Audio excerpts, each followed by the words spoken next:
Hey everybody, it's Mike aka That Reseller Guy. We're back here. It's another Monday, so of course we got another big batch of stuff that we got to ship out. It's going to be a what sold video, no thrift haul, no nothing else, no messing around. Today's just going to be about sales.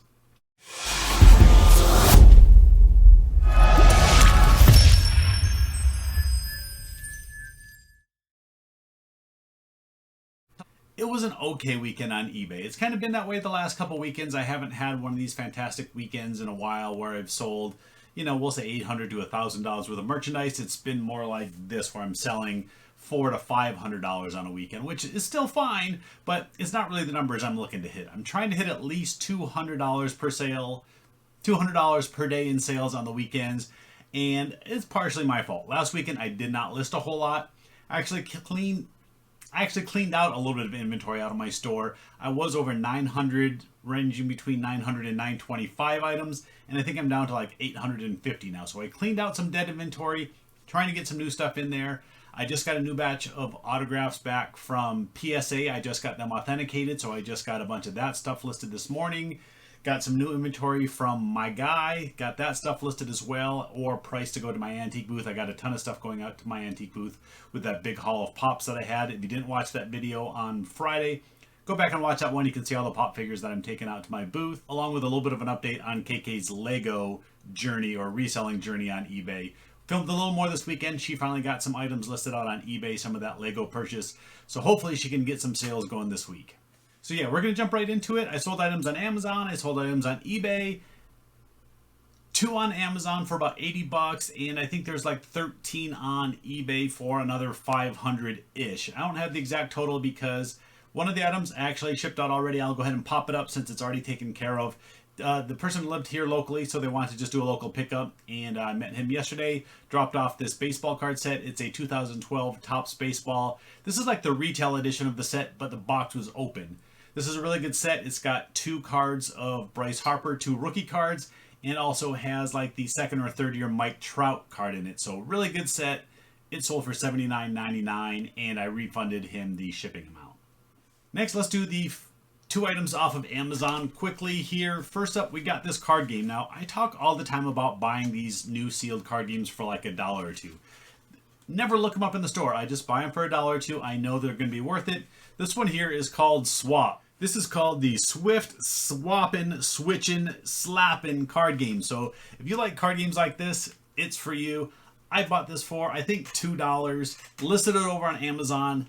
$33 plus shipping for this little card game. Yeah, don't pass up on these little card games. If you're selling them on eBay, they're a little bit cheaper. Sometimes you might have to bundle 2 card games together to get a price that's worth it. But if you can get them for $1 or $2, pick them up. They'll always sell. This next one, I didn't even know what it was when the sale came through. I had to do a little closer looking to find out that it's this box here. This is an AP Pro Aero Bar hydration system. Now, I knew what it was once I read it because this attaches to the front of your bicycle for when you're doing long biking rides. I used to do triathlons and a lot of biking, so I'm familiar with it, but didn't really recognize it by the name. This is another item that I picked up at my local thrift store for just a few dollars, and it sold for $37.99 plus shipping. So not too bad. Literally have about $5 into those 2 items, and it sold for about $80 plus shipping on Amazon.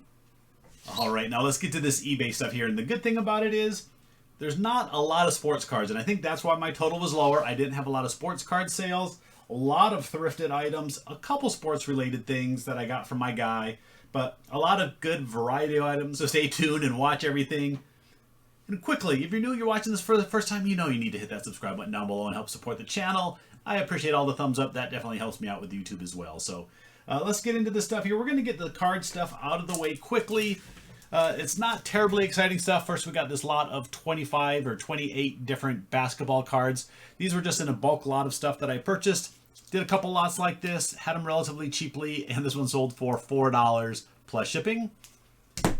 Next, these are really cool. These are old Topps TV Western trading cards from like I'm going to look over at my screen here real quick, 1958. Some cool Westerns like Gunsmoke, Have Gun Will Travel, some other stuff like that. But these were in pretty rough condition. So even in good condition, they only sell for a few dollars a piece, being that these were a little bit beat up. This lot of 14 got me about $1 a card. I got 15 bucks plus shipping. One autograph sold, and this is a Bobby Hull autographed little card here. See if it'll focus on it. There it goes. It's that here. Now, Bobby Hull was a great player back in the day. He played for a long time, but he signs tons of autographs. So his autograph is actually worth very little for the caliber of player he is. This was actually, I think, a giveaway or like a special signing that they did here for the Coyotes. This was in a box of stuff that I got from my guy. Not real expensive. I had it in my store for $10. Sent out a 10% off offer, and they bought it. I think it was $8.99 plus shipping. This next one, I showed you in the haul that I just picked this up last week. Wilson A2000 double XL glove. It was a little bit faded, and I looked at the comps. There's probably 20 of them or so that were available for sale, and 8 or 10 that were sold. And all the sold ones were the lower dollar ones. Everybody that was asking $70, $80, and $100 for this glove wasn't selling. Since mine wasn't in pristine condition, it wasn't. So look, you can see the inside color is like that, and the outside color is like this. So this was probably in someone's garage or storage for a long time, and the heat out here in Arizona faded the glove. Still really nice condition overall. I put mine out at $50 plus shipping, and it sold pretty quickly. This one I already have all boxed up and ready to go. This is a big bundle of Fisher-Price Little People, but this is all animals. So when I sell these, I generally separate it between the people and the animals, and it seems to do better for me this way. Always finding these in bulk lots, whether it be at garage sales for literally $1.25 a piece. Sometimes they're in hanging bags at Goodwills and Savers, and I'll pick them up that way too. So this one's 33 animals, and I got probably about 60 cents a piece. I think it's about what the math works out to. I got $19.99 plus shipping for these. This next one was an estate sale find. This is a vintage Disneyland resort. It's a penny press book. So you open it up and you keep all your different collectible pennies inside. Still actually had the price tag on the back. They had 4 of these at an estate sale. Me and another guy were kind of checking them out at the same time. So he took 2, I took 2. And this is the last one to sell. I believe they were $1 a piece at that sale. And this one I was running on sale, so it sold for $7.14 plus shipping. Next up, we got a Cubbies flag, but this is a split flag. So it's Cardinals on one side and Cubs on the other, and it's called House Divided. You'll find these flags for a lot of different teams where there's a lot of rivalries and a lot of fans for both those clubs. This I had for a long time. It was in my antique booth probably for 6 months, didn't sell. Finally put it on eBay, and it's been there for well over 6 months. Happy to finally get this sold, $12.99 plus shipping. Next up, we got a vintage hockey puck. This is a New York Rangers puck, probably from like the 70s, maybe early 80s. Found in a hanging bag at a Goodwill. I found a bunch of pucks that day. There was probably 8 or 10 different pucks in there. There was one in there that sold for like $90. So that bag was a fantastic find. Paid less than $10 for the bag. And still have a few left over. This is one of them. Had it in my store for, I think, $30, and it sold through my sale, 35% off. I believe it's $19.49 plus shipping. Just a few more things. Now, this here is a little mini football helmet, but a little story to go with it. Last week, I went to my favorite store and found out that they opened earlier than they normally had been. Now, they normally open at 10 o'clock during the reopening after COVID. Years past, they've always opened at 9 a.m. Now, it looks like they've switched back to opening at 9 a.m., but I did not know that. So that day, I got there an hour late. All the resellers had already gone through the store. Figured I'd still go through it. I did find 3 things, and this was one of them. They had this mini helmet priced at 75 cents. Yeah, 75 cents for this little mini helmet. Kind of an obscure team. This is Dixie State University. They're in Utah. And there was no other mini helmets listed out there for sale. So I listed it just like it was a brand new helmet. $24.99 plus shipping, and it only took a few days to sell. Sold a pair of shoes. I don't sell a lot of shoes. You watching my videos, you see me rarely sell shoes unless they're in super clean condition. I went to a local thrift store. Now it's a charity store, so I'm always willing to pay a little bit more at non-Goodwills and Savers and stores that I know are doing really good work in the community. This was one of them. They had probably 6 or 8 pairs of the Nike free shoes like this. I say free, it's just the model. They weren't free. They were $15 each. So I picked out the 3 best pairs. I would have bought more, but several of them were missing the insoles inside. They took those out. So I took the 3 best pair and listed them all on eBay, I think for $49.99 each. Really clean, good colors. But I did send out an offer, $43.99 plus shipping, or $43.99 with free shipping, and they accepted. So after I pay for shipping and fees and all that, I'm probably doubling my money. Not making a ton, but still I'm always willing to support some of these other thrift stores a little more than I would Goodwill and Savers. This next one, it's a Mr. Potato Head. This one's for the California or Anaheim Angels. They made these, they called them Sports Spuds.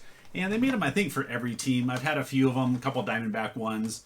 But they're not real popular. I had this in my antique booth, just like that other thing, for several months. It didn't sell. Figured I'd get it on eBay, and yeah, finally sold. I don't know if all the Mr. Potato Head controversy is what made this sell or not. Either way, I got $14.99 plus shipping. And the last item we got back here, it's all stacked up. It's another set of these neoprene dumbbells, but this set is matching. So it's all Reebok brand, all blue color, but they are all used, all picked up at thrift stores, anywhere from like $1 to $1.50 per weight. I'm generally only picking these up when I can get them really cheap because they're not going for a whole lot now that most stores have gotten their weights restocked, or at least out here, our Targets are full of dumbbells now. So not bringing the prices that they used to. But still, for the set, I got $24.99 plus shipping. Now, it has a set of 2 pound, 3 pound, and 5 pounds. So the box that I ship it in is going to be very heavy. It's going to have 20 pounds worth of items in it. I'm going to have to tape the heck out of it. I will use a flat rate box. If it fits into flat rate A, it's only going over to California, so it's going to cost me like $10. If I have to use a medium flat rate box, well, then it's going to cost me $12 and change. But either way, I tape the heck out of these boxes. All right, I think that's going to be it for today. So yeah, it's going to be relatively, I always say it's a short video and then ends up being 10 or 12 minutes. But whatever this turns out to be, if you stayed in this long, thanks for watching the whole thing. Thanks for hitting subscribe if you're new, and thanks for the thumbs up. And yeah, I always appreciate your comments down below. So thanks everybody for watching. I'll see you next time.